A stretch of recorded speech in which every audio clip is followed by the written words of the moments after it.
A Lucid View of History, Volume 3, Third and Fourth Generations of War. Or, what's love got to do with it? Welcome to A Lucid View of History.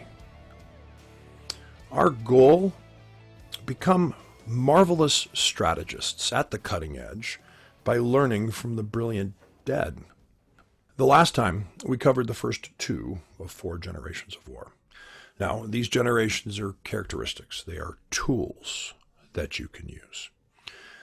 They are also characteristics, tools, and behaviors of your company, your partners, your peers, your competitors, your customers. If you know these characteristics and your own, you've gathered the basics to become a marvelous strategist. Last time, our time-traveling helicopter took us over first-gen war, and we saw bright squares of bayonets on muskets, orderly ranks of soldiers, all imposing order on the battlefield. We sussed out its characteristics and then saw them in modern technology environments, IBM and Google. When we flew over second-generation war, we recognized the facing battle lines from first gen, but the evolution was obvious. Technology, rifling, cartridges, enabled a division of labor, a combined arms approach. Second gen had a book answer to every question. Still no autonomy, still focused on discipline. These characteristics are evident and valuable, perhaps, when starting a new service. Dealing with sudden change, leading some of these digital transformations, serving broad audiences. What do you think? Kind of sounds like Amazon, Salesforce. Now, we're diving into the third and fourth generations of war. Back into that time-traveling helicopter, the brilliant dead of the third generation are arrayed in the desert. Unchanging arid landscape, and our soldiers are entombed in tanks. They look like toys in a schoolyard sandbox.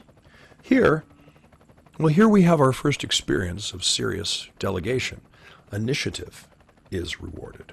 Break a few things. It'll be fine. Third generation warfare was innovated by the German army and came into its strength during World War II.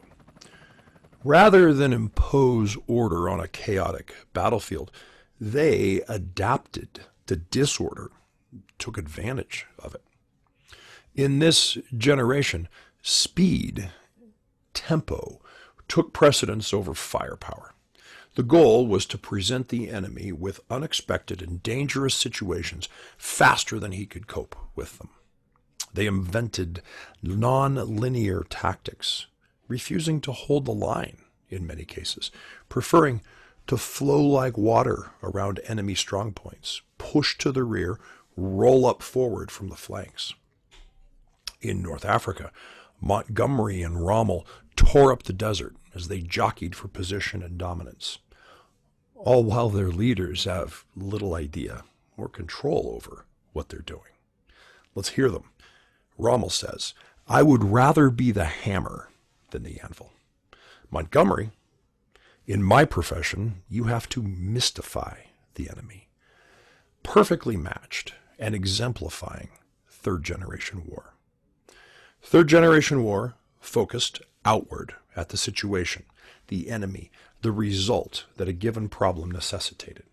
Leaders at every level were expected to get results regardless of orders. This approach valued initiative over obedience. It tolerated mistakes, so long as they didn't result from timidity.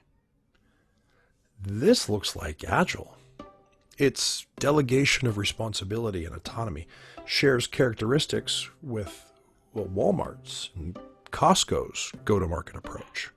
This sounds like federated and distributed digital transformation teams, data stewards, security advocates spread throughout the organization with a matrixed reporting structure. Delegation of operations, with a clear and centralized mission statement. Yes, you can make mistakes, provided you iterate, correct, learn, and pass those insights to the rest of the team. Now, fourth generation war, we're not going to be taking our time-traveling helicopter this time, but this will be memorable. Here's fourth generation war. What about my feelings? I mean, sure, you can take a city, but do you really know me? That's probably enough of that. Fourth generation war resulted from growth in the third. Take the delegated command and continue that delegation down to the infantryman, down to the individual. Fourth generation war thinking considered that, well, not only is the battlefield disordered, but so too is the society in which it's taking place. Fourth generation war differs in that first and second excel at putting firepower on targets. Fourth generation warfare fighters, well, they excel at making themselves untargetable. You can hear the recognition of the distinction between third and fourth generation in a quote attributed to General Petraeus, where he said, "Money is the new ammunition," and that relationships and communication were the new Schwerpunkt, the focus of action. Bringing this to the cutting edge, fourth generation war. Sure, you can capture a city, but can you capture my heart? When you apply that to technology, you can see relationships matter more than domination. You no longer impose the only waterfall development gate when the entire company has adopted the agile development model. Budgets, decisions are pushed further down the organization as teams and individuals directly interact with customers, devise their own solutions. I think it was 20 years ago, I read a book that advocated the use of fourth generation characteristics in business. Tom Peters' The Pursuit of Wow, he didn't reference war, but he advocated devolving the autonomy and responsibility to the individuals on your team in a way that exactly matches fourth generation war. Can you name a fourth generation war company? Well, try every startup. And where do they go? Well, inevitably, people want to consolidate gains. Fourth generation strategy doesn't hold territory very well. First does that. Second can too. When you hear people say, "This isn't the company that I joined," and, "well, we've become all the things that we didn't want to be," that's probably exactly what these people are describing. It's clear no companies and no situations are entirely defined by one generation. For example, first generation Google inventing second gen's zero trust, while most of their product teams act as third generation. Isn't every product released as a beta? While encouraging a fourth gen feeling culture, that is pretty typical.